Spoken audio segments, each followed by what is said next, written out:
here, buy it, rent it, profit. And tonight we're going to be looking at a deal using our buy it, rent it, profit deal analyzer. And why isn't this doing that? Let's do that. There we go. I don't know what's going on. You took the main stage. No big deal. So tonight we're going to be looking at a deal that I found on Crexy. And it is in the Sun Belt. It's in Freeport, Texas. It's west of Galveston, Texas. And basically what we're going to do here is we're going to underwrite it and show you how to use our deal analyzer. And let me show you the, I don't know if I can get to, hold on a second. Let's do this.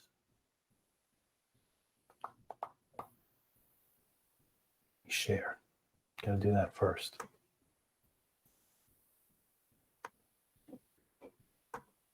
There we are. You guys can see my deal analyzer screen? Yes, we can. Okay. So the asking price on this property is 5.2 million.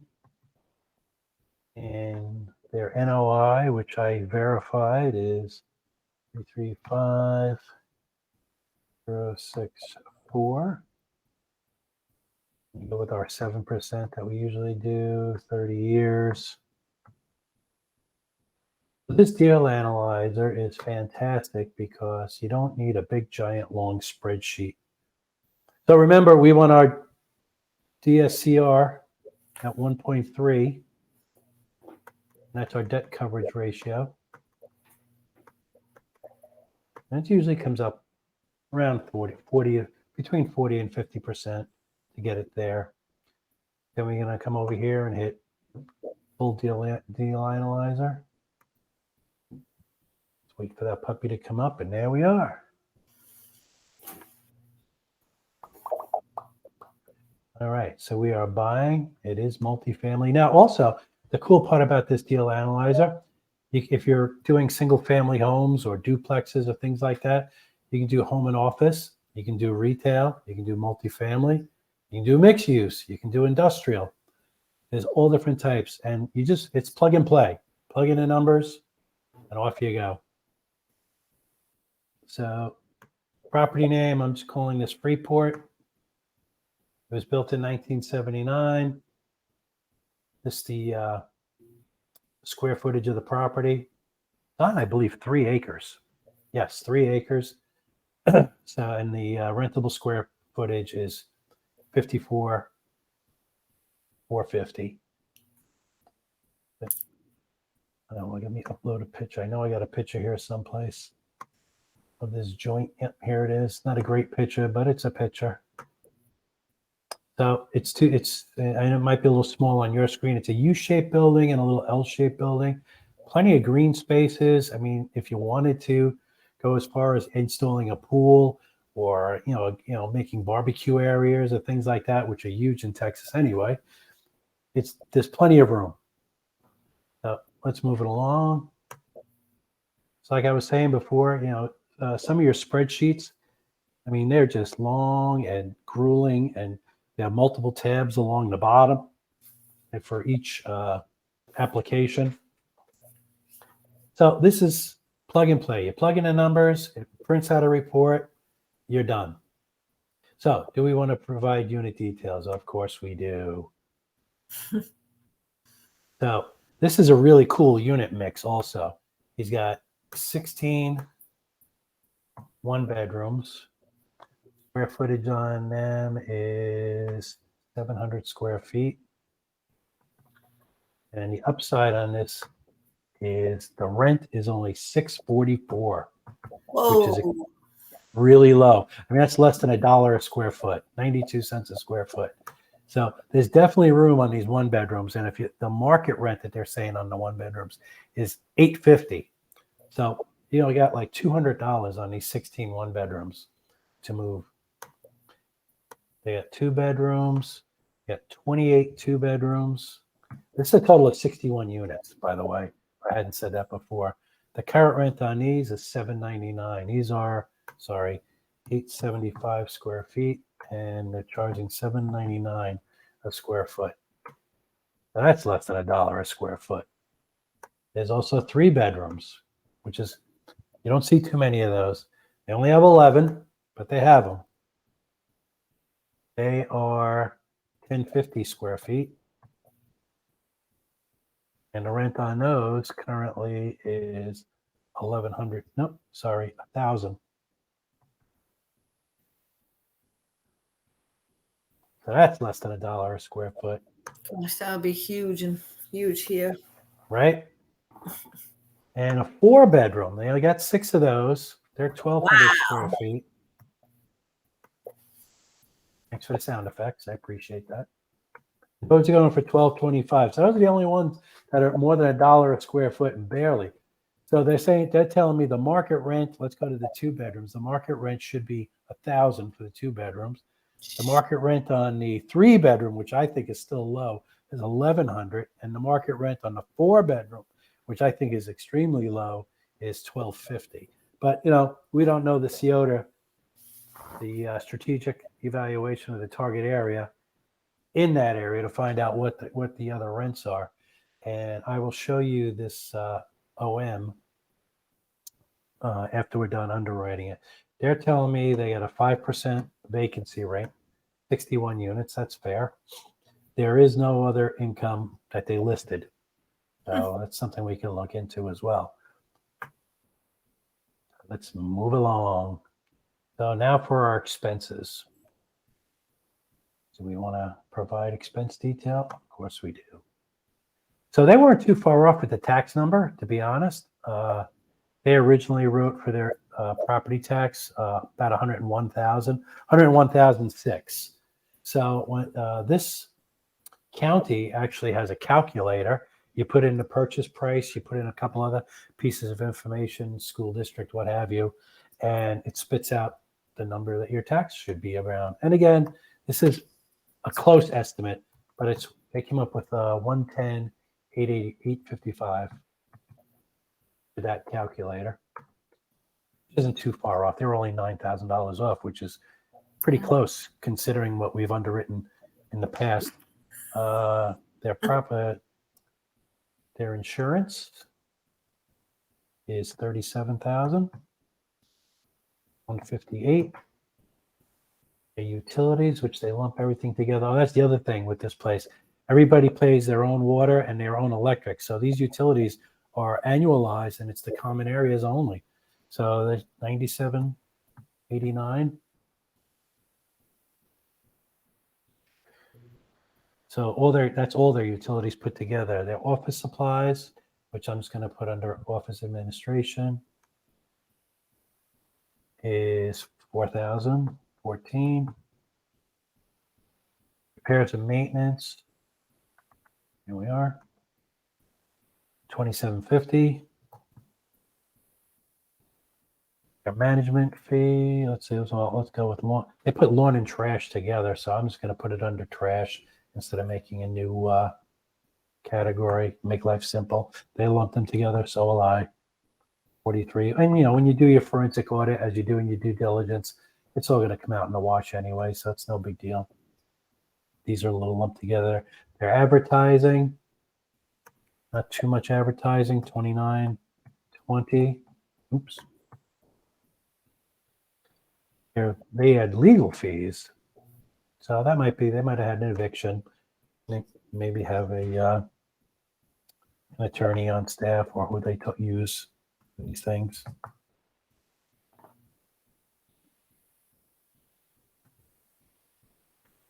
And it's not too much, $1,300, $1,345. So that might have been a filing or something. And their management fee is $26,000 for 61 units. I thought this was pretty reasonable. That's the expenses they list. And again, like I said, when you go through your forensic audit, oh, wait a second, I'm gonna go back, because there was, for whatever reason, sometimes this deal analyzer holds on to a reserve number. These guys have no reserves. There we go. And we'll save. So 33. So there's something hiding there, something, there might be a payroll number or something they didn't put in. But right now, that's where it's at. So our cash on cash is 6. That's not too shabby. But again, we might be able to get it for 5 million instead of 5.2. And we'll play with that number in a little bit. But let's just save these values and move it along. So currently at that price, that's at a 7, almost a 7.5 cap, which really is good. I think it's only 85,000 a unit. So real quick, go to my calculator. So it's 5.2 divided by 61. Yeah, it's 85.2 a unit, which is extremely low. We're seeing around here, somewhere between 190 and 200, 225 a unit. Some places are even higher, depending if it's on the water or not. So, look. What? Are they renovated? It's tough to tell. They're not in bad shape. Like I said, we'll go through the OM when we're done underwriting real quick. So look at our ratio here. Our debt coverage ratio is 1.5. We want that at 1.3, so we can put down a little bit less money. Let's try 33%. See where that gets us. 139. Let's go to 30. Get us close. 29. I love doing this. At 32. Let's leave it there. So with only $1.5 million roughly down, you can get 61 units, and it's not too bad. We're at the high end of 6, over 6.5 on our cash on cash, and we haven't even raised the rent yet. Let's move forward here. So this is part of the reports that you see, all the numbers that we put in so far.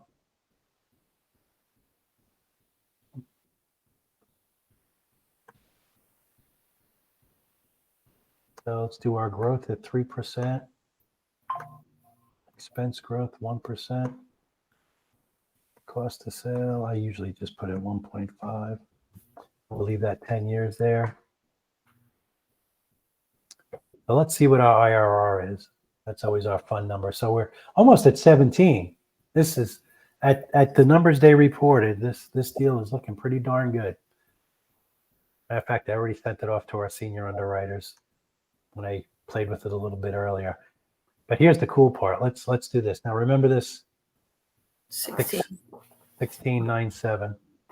Now let's go back and let's play with the income. Let's move these up to market rent. So this 644 goes to 850. Oh, here's remember our old our annual income, 612,000. Okay.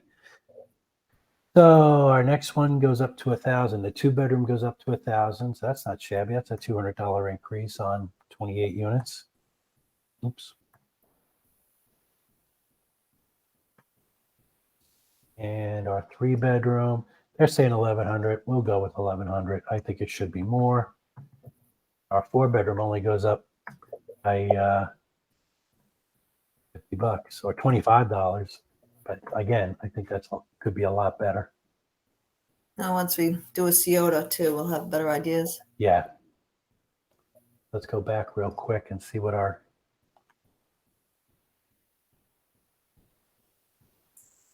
income went up to. Property income. So it went from 612 to 734, over $100,000 increase just by putting the rents up to market value. Not too shabby. Mm-hmm. And if you can control your expenses, or even if you put in, obviously you'd have to do the numbers and find out what the payback period is. But if you added a barbecue area, made some, if you added a laundry, even you could, you have so much room on that property, you could easily put in a laundry. It may cost a little bit. You could bump the rents up maybe a little bit higher, but you'd have all that other income now coming in also. So there's no laundry in the units? I don't think so. No, as far as I could see, I don't think so. So let's move this along and let's go. Now, our expenses are what they are. Now look at our cash on cash return. It went from 6, wow, almost 7, It was a 6.6, I think, to 13, almost 14. That's huge. And our percentage of expenses went down to 27. If those are the true expenses.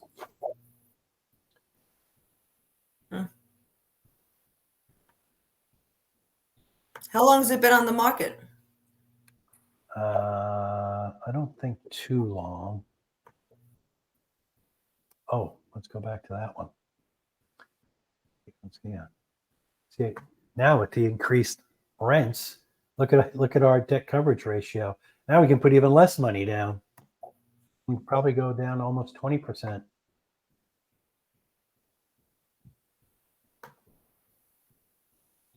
More. Probably not going to be able to go less than 20. I have to leave it at 20 though. I'm going to leave it at 20.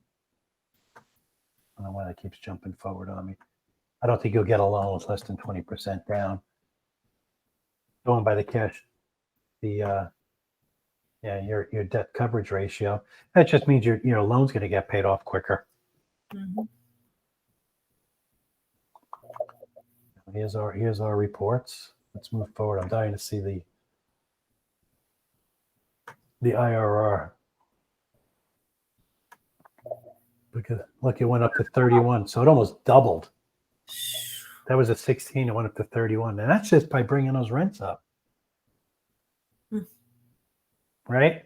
Let's. I'm curious to see what happens if we. Yeah. Okay. Let's say we don't want to pay 5.2. We only want to pay 5.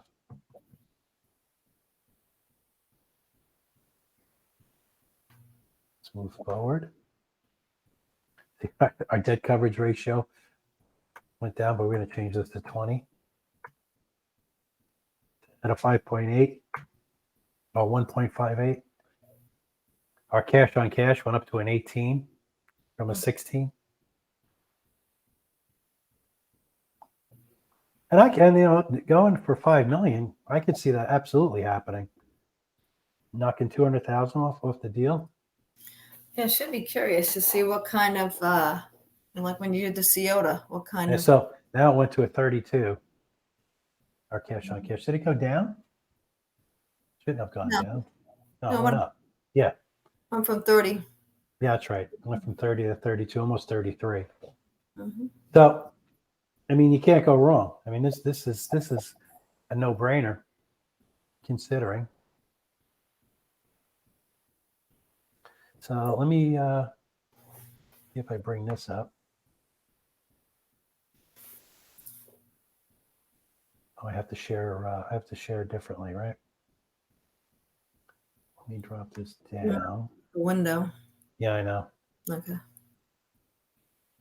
Bring this one up.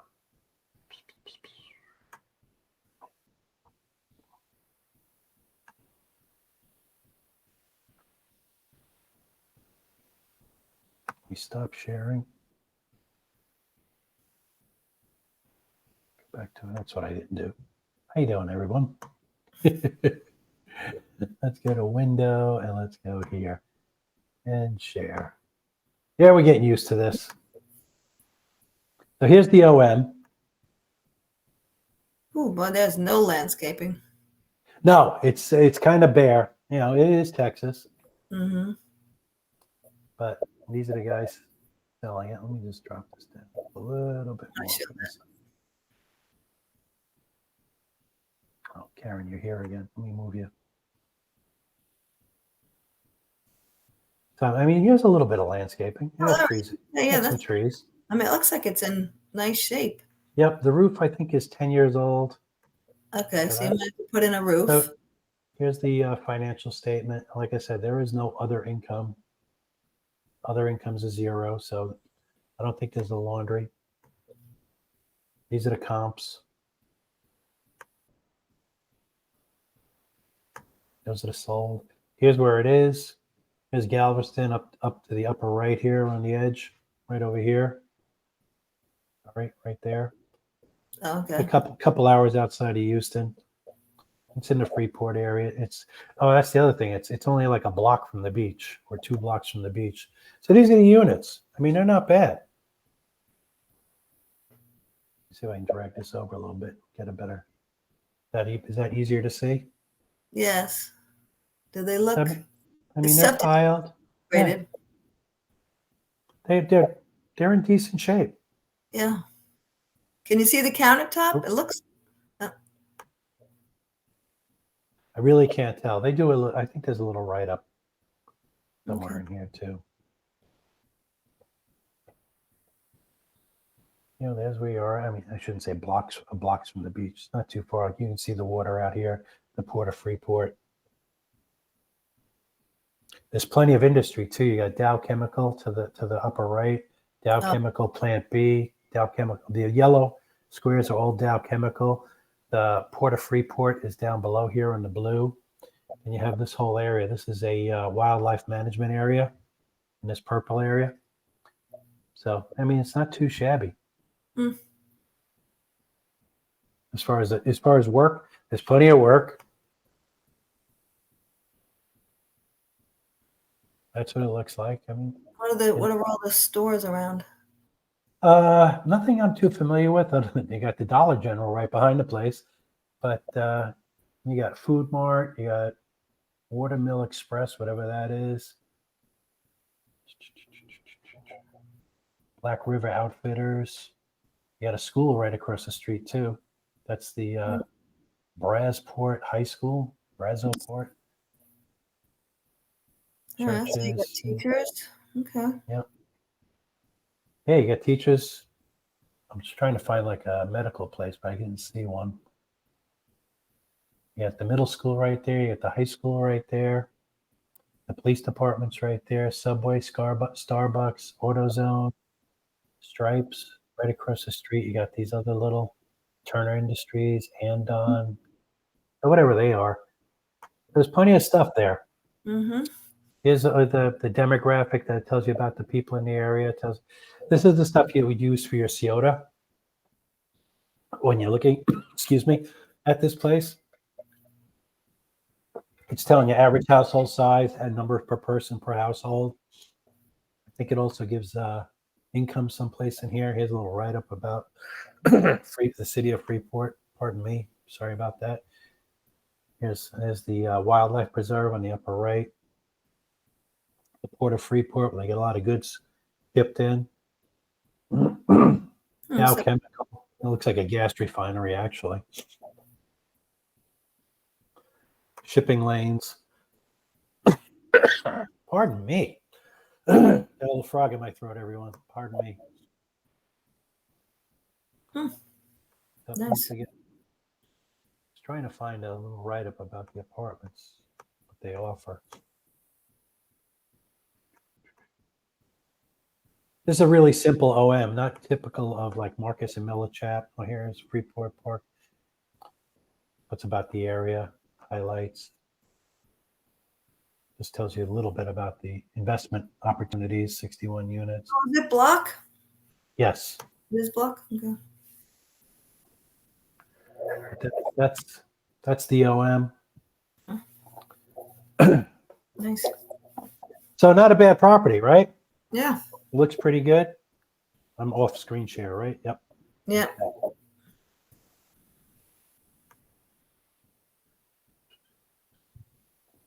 Hey, Terrence.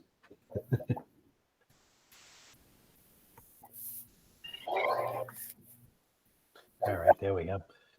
So that's the property in Freeport, 61 units. Looks like a great deal. I sent it off to our senior people. Hopefully we can do something with it. We'll see. It is the holiday season, so I'm not expecting it to go any place fast. So I'm also going to talk about in our next segment, we're going to stop recording here. I just want to say goodbye to everybody. Thank you for showing up for my underwriting class.